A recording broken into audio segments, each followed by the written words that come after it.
Good morning, everyone. It's really a great pleasure to be here among you. Thank you very much, Sebastian, for the introduction. My name is Antonio Ridi. I'm bioinformatics software engineer at Sophia Genetics, and today with Adam Novak, we will present you our topic about democratization of data-driven medicine. Actually, I will give you a general picture about the topic, and later, Adam, we will explain you some details, some more technical details. So, let's start with some bad news, right? First thing, this presentation is in English, okay, but that's already, you know. Second one, according to some statistic of the Curie Institute, about half of the people in developed country will develop a cancer. And actually, that's really a big problem, but we have some good news for that. Actually, there is a revolution that is underway. And this revolution actually aims to turn cancer into chronic conditions. And this revolution actually, as you imagine, is the data-driven medicine. Actually, the aim of data-driven medicine is to spot the genomic alterations and help somehow the clinicians to provide personalized treatments for their patients. So it's really important to be able to give efficient treatments to individual patients. And that things can be achieved thanks to the big data technologies. So how is it possible, and what are actually the key factors for this revolution? Actually, we have to think that this is a very dynamical environment, and there are two main factors, actually, two technological factors that will help this revolution. The first one is the evolution of sequencing technologies. So you have to think that it wasn't a long time ago, it was 2003, and sequencing the whole human genome, it cost something around $3 billion, and it took 13 years actually to get there. Today, thanks to this evolution, we are using different techniques actually that are called NGS sequencing, and it costs really less. We are speaking about $1,000, and it took less than 1 day for doing the same thing. So this is really the first important key factor. The second one actually is the machine learning and artificial intelligence techniques. Actually, we have a lot of data, you can imagine, data coming from genomic of patients, are very complex data. And we have also the knowledge of clinicians that, however, they contribute to make smarter the system. And so really the aim of these machine learning techniques are somehow to provide to better diagnose the patients and to really give the best treatment as possible for the patients. So maybe not all of you know about genomic testing, so I will provide you really a brief insight on this technique. Actually, you have to imagine a patient, let's call him Bob, that is going to the doctor, and actually, unfortunately, Bob has a family history of cancer. So the doctor decides that it's a good idea to perform a genomic test. So the doctor will extract some samples from the patient, and there are some, let's say, chemical preparation that are done on this sample. These samples are sent to our sequencing machine, and the sequencing machine transforms those data into digital data. Now you can imagine that when data are digital, it's much easier to treat them and do some operation on them. And so here there are several operations that are done, algorithm actually, and processing operation are applied. However, the main part, the important part, is the calculation of the variants. Variants actually are the differences between the genome of Bob and the reference genome, that is the one that as it should be expected. And so once that we have all those variants, we also want to classify them. We want to know how much a single variant is harmful. We want to know actually the pathogenicity of that variance. So There are some systems that provide this classification. And actually, all those information are sent to the genetist that, together with the doctor, can have more information about the situation of Bob. They have maybe some information about the likelihood of developing a cancer, or if he already has a cancer, it could be the choice of a drug or the treatment plan for him. So you could imagine now that the same operation is performed by several different hospitals. And actually, there are 4 important steps for this democratization. As far as we think, actually, there are 4 important steps. The first one is starting from the raw data. We want somehow to ensure that data are not lost during that process. Second point is the mutualization of the data. You have to think that the much data we see, the more problematic cases we see, and we can somehow adapt better our system. Third issue is about security and privacy, because of course we want somehow to reduce the risk of leaking information about the patient or information about genomic data of the patient. Fourth point is about the community. Actually, it's very important also to share this knowledge between labs, because we are doing somehow similar things, and we want also other hospitals, other laboratories to share this information and to benefit from those information. But let me really give highlights important part about performances and data privacy. Actually, those are really 2 main factors. First of all, we have, however, to guarantee somehow the performance in terms of sensibility and specificity. And on top of that, we also have to ensure, as I mentioned before, the privacy. So actually, we want to develop in a secure environment, and however, we want to have respect for the confidentiality of the patient. And for doing that, actually, at Sophia Genetics, we are pseudonymizing data, encrypting them, and we are using some dedicated server. In fact, we have some ISO certification for medical devices and information security. Let me stress, however, also the importance of community. Actually, we have collaboration with more than 250 hospitals that are spread across 45 countries. And up to now, actually, we analyze more than 90,000 patients, data coming from patients. But however, what's more important and impressive, I think, is about the growth rate of our startup. Actually, we have a very fast growth, and actually we are the largest clinical genomic community in the world. And the main objective, however, is to reach 1 million patients for 2020. So yeah, we have a big aim to reach. But how is that possible? Actually, as I mentioned at the beginning, machine learning, artificial intelligence is very important in this field. And actually, we have an artificial intelligence system that is called Sophia. That is exactly for doing that, so data-driven medicine. Actually, our system is continuously learning from patient data and from the knowledge of clinician. And as I mentioned before, the aim is to better diagnose patients and to provide the best treatment for the patient. But however, it's an artificial intelligence system. So as you know, the more the data, the more the knowledge is provided, and the smarter the system gets. So we really need to do a lot of analysis to doing even better. Actually, so I can just explain you how it works.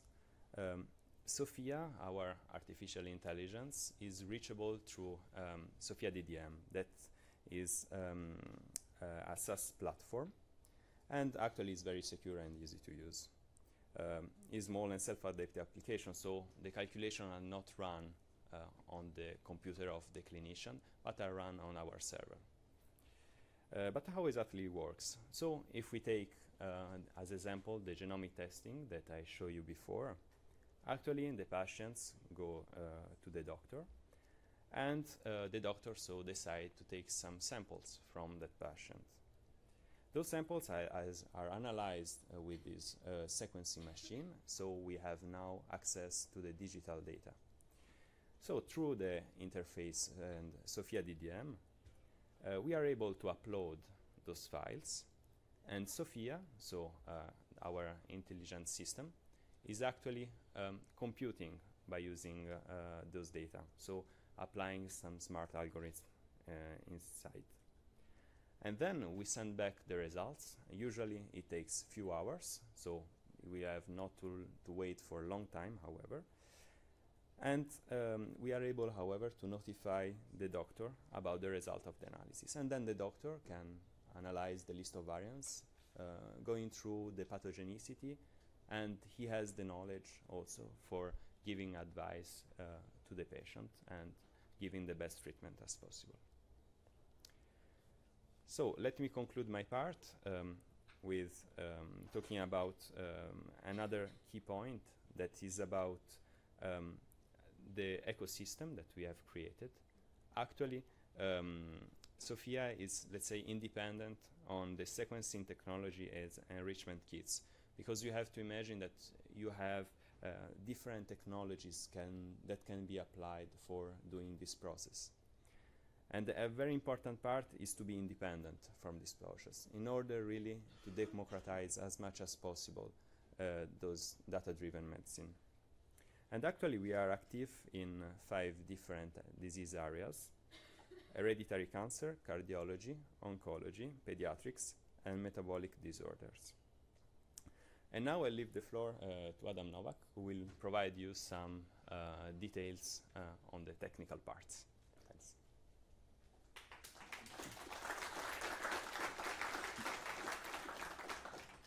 Thank you, Antonio. And my name is Adam Novak. I'm a product quality manager at Sophia Genetics, and let me continue by giving you more insights into the technologies that empower our clinical genomics platform.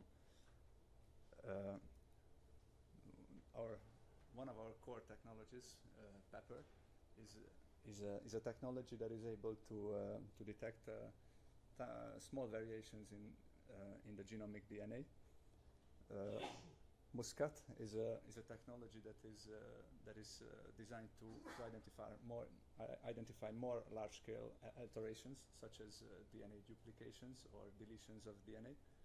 And Mocha is the technology that empowers clinicians by providing more information about the possible impact of variations, of genomic variations, and the probable level of pathogenicity.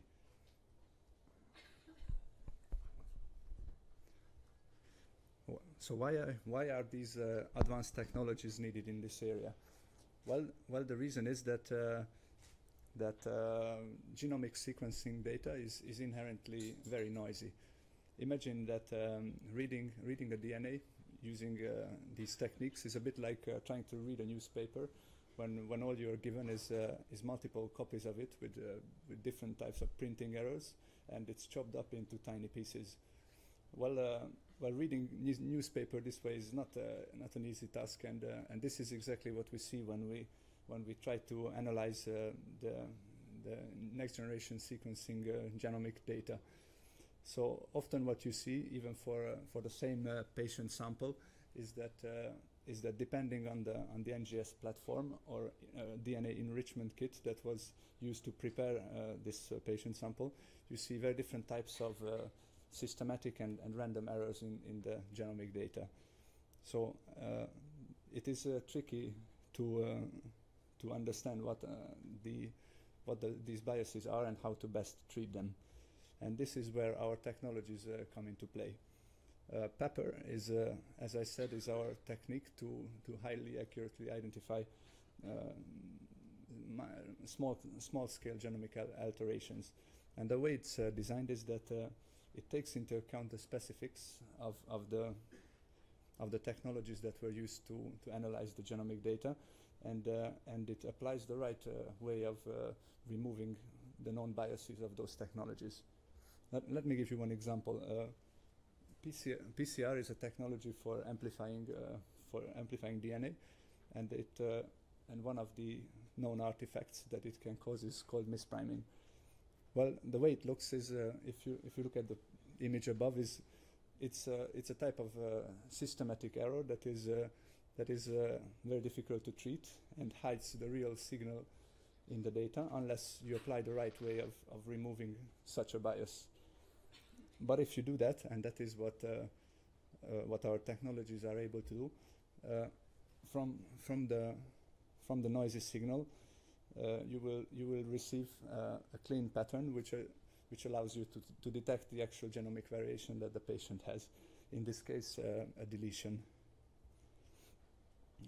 Muscat technology is a machine learning based algorithm that is designed to detect more large-scale variations in the DNA.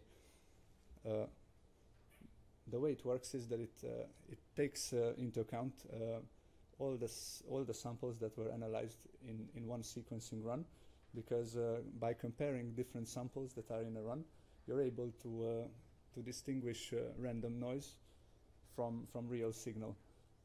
This gives you a baseline that allows you to infer the copy number of each small DNA region that is marked in the plot, and identify their copy numbers. In this case, we are able to call a small deletion of a genomic region marked with red dots, which has only 1 copy compared to the reference, which has 2 copies. Our third core technology is targeting. It's designed to give more insight for clinicians to the possible impact of variants. One of the difficulties in this problem is that identifying known mutations is a tricky thing. Imagine that in your reference genome you have a small duplication of a sequence. In this case, duplication of the sequence C80. If a patient has a mutation where he or she loses this one of the copies of this duplication, it doesn't matter whether he or she loses the first one or the second one. The impact of the variation is actually the same. You can see that the resulting genomic sequence is the same. So if one clinician identifies this variant as a deletion of the first copy, and the second clinician identifies it as a deletion of the second copy, they might not know that they are talking about the same variation. And if one of them actually knows that this is a pathogenic variant and annotates it in a public database, it's very important for the other clinician to recognize that it's the same variant and it has the same pathogenicity. So this is what MoCA technology aims to do, and it helps clinicians by accurately assessing what variations have been characterized before, even combinations of variants. And this way, if there's any chance that a pathogenic variant has been detected before, this information is given to the doctor. Let me give you another example of how artificial intelligence can help in this field. By our clinical community, doctors are able to flag certain variations as pathogenic or benign, and this knowledge is shared between all participating hospitals of the community. By sharing this knowledge and combining it with smart machine learning, we are actually able to not only give information on unknown variants, but also inferring the potential impact of variants that haven't been seen before, but which are quite similar to other variants that have been categorized. And as we get more information, as clinicians flag more and more variants with their long-term knowledge, the system gets smarter, and we're able to more accurately flag and infer the pathogenicity of new variants. at Sophia Genetics, we take this even one step further. OncoPortal is a recent addition to the Sophia DDM platform, which allows pathologists to access actionable information about detected variants. For example, if there's a cancer-causing mutation found in a tumor sample, the doctors are provided with information about potential treatment options available and complementing information such as evidence in literature about the efficacy of the treatment, or if such a treatment is not available, ongoing clinical trials that might give an option for the treatment of the patient. And imagine the power of sharing such information in a community. This is a path where we have done already the first few steps. In Sophia DDM, clinicians are now able to also complement the genomic data with other types of information, metadata, which, for example, describes the tumor type that a cancer patient has, or the stage of the cancer, or even the treatment given to the patient, and the outcome of the treatment. If you combine all this knowledge, it comes from this community with smart machine learning, what you get is actually a new era. A new era which is about real-time epidemiology, where a treatment of a patient with lung cancer, for example, in Lausanne, might help the treatment of another patient in Strasbourg. And this is what democratizing data-driven medicine is really about. And in the early days of Sophia Genetics, this was just a dream, but soon it is becoming a reality. So thank you very much for your attention.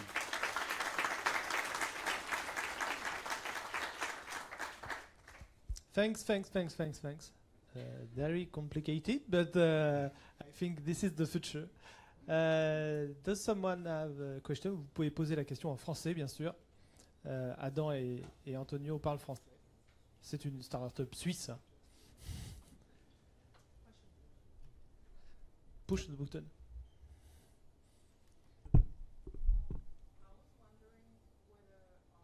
Thank you, first of all, for your presentation.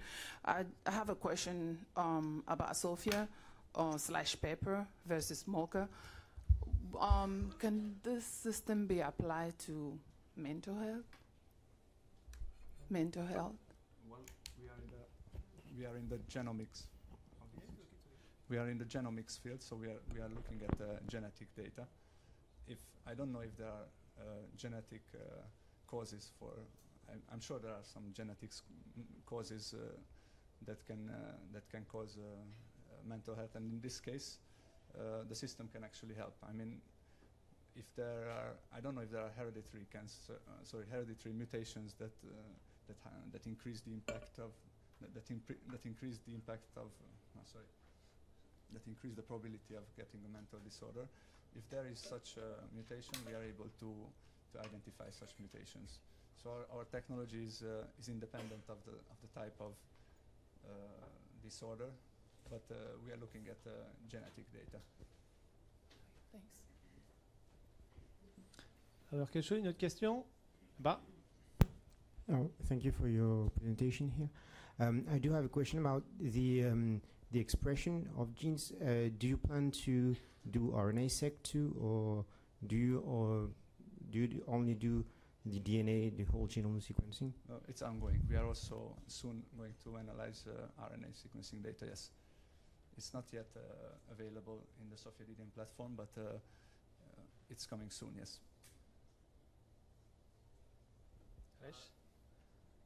So the button mic. Yeah. Hello. So the question is, you also store some clinical data, yeah?